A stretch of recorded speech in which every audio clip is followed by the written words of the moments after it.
Advanced Corporate Accounting, Chapter 4, Liquidation of Companies, Session 40, where the remuneration is paid on payments made. In the previous session, we discussed about the provisions relating to calculation of remuneration for liquidators and other provisions for final liquidator statement. Now we'll proceed with the remuneration paid on payments made. There we discussed on remuneration made on the assets realized. The following points must be kept in mind. For calculating remuneration on payments made to unsecured creditors, preferential creditors must be considered as part of unsecured creditors. Remuneration ಅನ್ನ payment base ಮೇಲೆ ಮಾಡೋದಾದ್ರೆ ನಾವು unsecured creditors ಮತ್ತೆ preferential creditors ಅನ್ನ ನಾವು unsecured creditors ಅಂತಾನೆ consider ಮಾಡಬೇಕು. Balance amount available is sufficient enough to pay unsecured creditors completely. Liquidators' remuneration on payment to unsecured creditors will be calculated using the following formula. ನಮಗೆ ಎಲ್ಲ payment ಅನ್ನ secured creditors ಇದೆಲ್ಲ payment ಅನ್ನ ಮಾಡಿದ ಮೇಲೆ unsecured ಕ್ರೆಡಿಟರ್ಸ್ಗೆ pay ಮಾಡೋದಕ್ಕೆ sufficient amount ಇತ್ತು ಅಂತಂದ್ರೆ ಲಿಕ್ವಿಡೇಟರ್ ರೆಮ್ಯುನರೇಷನ್ ಕ್ಯಾಲ್ಕುಲೇಟ್ ಮಾಡೋದಕ್ಕೆ ಫಾರ್ಮುಲಾ ಬಂದು amount payable to unsecured creditors into percentage of commission divided by 100. ಈ ಫಾರ್ಮುಲಾ ಬೇಸ್ ಮೇಲೆ ನಾವು ಕಮಿಷನ್ ಅಮೌಂಟ್ ಅನ್ನ ಕ್ಯಾಲ್ಕುಲೇಟ್ ಮಾಡಬೇಕು. Amount payable to unsecured creditors into percentage of commission divided by 100. Next, when the balance amount available is not sufficient enough to pay unsecured creditors, liquidators remuneration ಹೇಗೆ calculate ಮಾಡಬೇಕು ಅಂದರೆ amount available into percentage of commission divided by 100 into percentage of commission. ಈ formula ಮೇಲೆ ನಾವು calculate ಮಾಡಬೇಕು. Next, where the liquidator has to be paid remuneration on final amount payable to shareholders, then the amount of remuneration must be calculated using the following formula. Balance amount available before making payment to shareholders into percentage of commission divided by 100 plus percentage of commission. ಇದು ಕೂಡ ಅಷ್ಟೇ 100 plus percentage of commission. ನೋಡಿ 3 situation ಇದೆ ರೆಮ್ಯುನರೇಷನ್ಗೆ. First for calculating remuneration on payment made to unsecured ಕ್ರೆಡಿಟರ್ಸ್ಗೆ ನಾವು preferential creditors ಅನ್ನು unsecured creditors ಅಂತಾನೆ ಕನ್ಸಿಡರ್ ಮಾಡಬೇಕಾಗುತ್ತೆ. ಮತ್ತೆ ಅನ್ಸೆಕ್ಯೂರ್ಡ್ ಕ್ರೆಡಿಟರ್ಸ್ಗೆ ಪೇ ಮಾಡೋಕ್ಕೆ ಸಫಿಷಿಯಂಟ್ ಅಮೌಂಟ್ ಇತ್ತು ಅಂತಂದ್ರೆ formula for remuneration amount payable to unsecured creditors into percentage of commission divided by 100.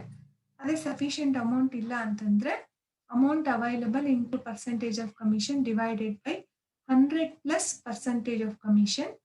Next,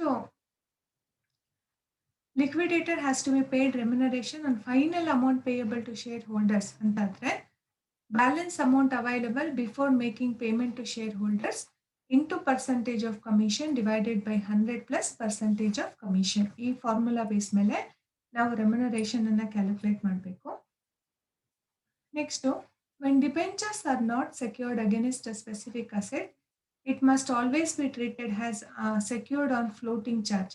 Hence, it must be discharged before making payment to preferential creditors.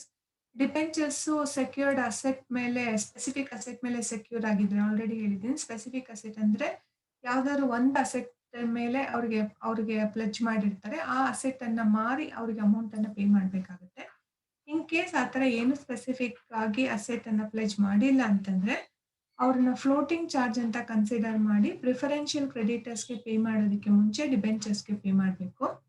ಮತ್ತೆ interest on debentures, any outstanding interest on debenture must be paid before discharging debenture. Debenture amount pay ಮಾಡೋದಕ್ಕೆ ಮುಂಚೆನೆ ನಾವು first interest amount ಅನ್ನ clear ಮಾಡಬೇಕು, ಆಮೇಲೆ debenture amount ಅನ್ನ pay ಮಾಡಬೇಕು. Interest on debenture and other loans must be paid as follows. If the company is solvent, interest must be paid until the date of repayment of loan. If the company is insolvent, interest must be paid until the date of winding up only, irrespective of when the final payment is made. ಈಗ ಎರಡು situation, company solvent ಅಂದ್ರೆ ಅವ್ರ ಹತ್ರ ದುಡ್ಡಿದೆ ಎಲ್ಲ loans ಅನ್ನ clear ಮಾಡೋದಕ್ಕೆ. Insolvent ಅಂದ್ರೆ ಅವ್ರ ಹತ್ರ ಸಾಕಷ್ಟು ಹಣ ಇಲ್ಲ ಲೋನ್ಸ್ ಅನ್ನ ರೀಪೇ ಮಾಡೋದಕ್ಕೆ.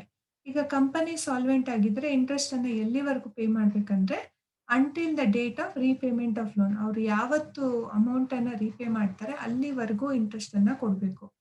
ಅದೇ ಕಂಪನಿ ಇನ್ಸಾಲ್ವೆಂಟ್ ಆಗಿದ್ರೆ ಇಂಟ್ರೆಸ್ಟು ಕಂಪನಿ ಲಿಕ್ವಿಡೇಟ್ ಆಗೋ ಯಾವ ಡೇಟಿಗೆ ಕಂಪನಿ ಲಿಕ್ವಿಡೇಟ್ ಆಗುತ್ತೋ ಆ ಡೇಟಿಗಷ್ಟೇ ನಾವು ಇಂಟ್ರೆಸ್ಟನ್ನು ಕೊಡಬೇಕು. ರೀಪೇಮೆಂಟ್ ಯಾವಾಗಲಾದರೂ ಮಾಡ್ಬೋದು. ಬಟ್ ಕಂಪನಿ ಲಿಕ್ವಿಡೇಟ್ ಆಗೋ ಡೇಟಿಗೆ ಮಾತ್ರನೇ ನಾವು ಇಂಟ್ರೆಸ್ಟನ್ನು ಪೇ ಮಾಡಬೇಕು.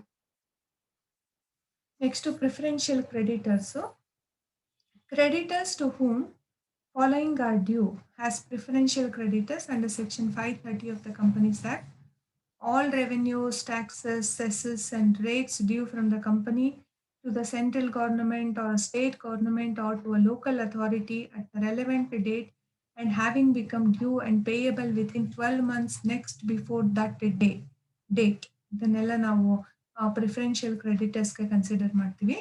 It includes all wages or salaries, either time or piecework, and salary earned wholly or in part by way of commission of any employee in respect of service rendered to the company and due for a period not exceeding 4 months within the 13 months next before the relevant date, and any compensation payable to any workman under any provision of Chapter 5A of the Industrial Dispute Act 1947, provided the amount payable to any one claim and does not exceed ₹20,000. ಇದಿಷ್ಟನ್ನು ನಾವು preferential creditors ಅಂತ ಕರಿತೀವಿ.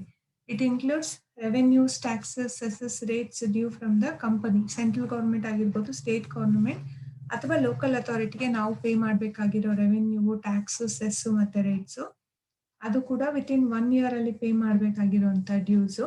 ಮತ್ತು wages, salary ಅಥವಾ commission, ಯಾವುದಾದ್ರೂ employee work ಮಾಡಿ ಇದು 4 ತಿಂಗಳಕ್ಕಿಂತ ನಾಟ್ ಎಕ್ಸಿಡಿಂಗ್ 4 months ಮತ್ತು within the 13 months next before the relevant ಡೇಟ್ಗೆ, ಮತ್ತು ಕಾಂಪೆನ್ಸೇಷನ್ ವರ್ಕ್ಮೆನ್ಗೆ ಏನು ಪೇ ಮಾಡಬೇಕು ಇದೆಲ್ಲ ಕೂಡ 20,000ಗಿಂತ ಕಡಿಮೆ ಇರಬೇಕು. ಅಂಥದ್ದನ್ನು ನಾವು ಪ್ರಿಫರೆನ್ಷಿಯಲ್ ಕ್ರೆಡಿಟರ್ಸ್ ಅಂತ ಕನ್ಸಿಡರ್ ಮಾಡ್ತೀವಿ. Next all accrued holiday remuneration becoming payable to any employee or in case of his death to any other person in his right on the termination of his employment before or by the effect of winding up order or resolution. Holiday remuneration ಏನು pay ಮಾಡ್ತಿರ್ತಾರೆ ಅದು ಒಂದು employee death ಆದಾಗ ಅಥವಾ employment terminate ಆದಾಗ ಅಂತ ಟೈಮಲ್ಲಿ pay ಮಾಡಬೇಕಾಗಿರುವಂಥದ್ದು. Unless the company is being wound up voluntarily or reconstruction or amalgamation with another company, all amounts due in respect of contributions payable during the 12 months next before the relevant date by the company as the employer of any person under Employees State Insurance Act 948 or any other law. Voluntary winding up ಆದಾಗ ಏನು ಕಾಂಟ್ರಿಬ್ಯೂಷನ್ಸನ್ನು ಎಂಪ್ಲಾಯೀಸಿಗೆ ಕೊಡಬೇಕು ಅದು ಕೂಡ. Next, all sums due as compensation under Workmen's Compensation Act, all sums due to an employee from a provident fund, pension fund or any other fund. Next, expenses of any investigation held in pursuance of Section 235 or 237 so far as they are payable by the company. So anything that is mainly paid to the employees who are in service, ಅದ್ರ ಬಗ್ಗೆ preferential creditors include ಆಗುತ್ತೆ. Revenues, tax, cess, rates state, central ಮತ್ತು local ಅಥಾರಿಟಿಗೆ, ಮತ್ತು wages industrial act ಪ್ರಕಾರ, holiday remuneration, ಅದ್ರ ಜೊತೆಗೆ contributions payable, compensation workmen compensation act ಪ್ರಕಾರ ಕೊಡುವಂತಹ ಕಾಂಪೆನ್ಸೇಷನ್ನು ಡೆತ್ ಅಥವಾ ಡಿಸೇಬಲ್ಮೆಂಟಿಗಾಗಿರ್ಬೋದು, ಮತ್ತು all sums due to employee, ಅದು ಪ್ರಾವಿಡೆಂಟ್ ಫಂಡು, ಪೆನ್ಷನ್ ಫಂಡು ಅಥವಾ ಅದರ್ ಫಂಡ್ ಆಗಿರ್ಬೋದು, ಅಥವಾ ಎಕ್ಸ್ಪೆನ್ಸಸ್ ಆಫ್ ಇನ್ವೆಸ್ಟಿಗೇಷನ್. ಇದಿಷ್ಟು ಕೂಡ ಪ್ರಿಫರೆನ್ಷಿಯಲ್ ಕ್ರೆಡಿಟರ್ಸಲ್ಲಿ ಇನ್ಕ್ಲೂಡ್ ಆಗಿರುತ್ತೆ. ಈ ಪ್ರಿಫರೆನ್ಷಿಯಲ್ ಕ್ರೆಡಿಟರ್ಸ್ಗೆ ಅಮೌಂಟನ್ನು ಪೇ ಮಾಡಿಬಿಟ್ಟೆ ನಾವು ನೆಕ್ಸ್ಟ್ ಅನ್ಸೆಕ್ಯೂರ್ಡ್ ಕ್ರೆಡಿಟರ್ಸ್ಗೆ ಅಮೌಂಟನ್ನು ಪೇ ಮಾಡಬೇಕಾಗುತ್ತೆ.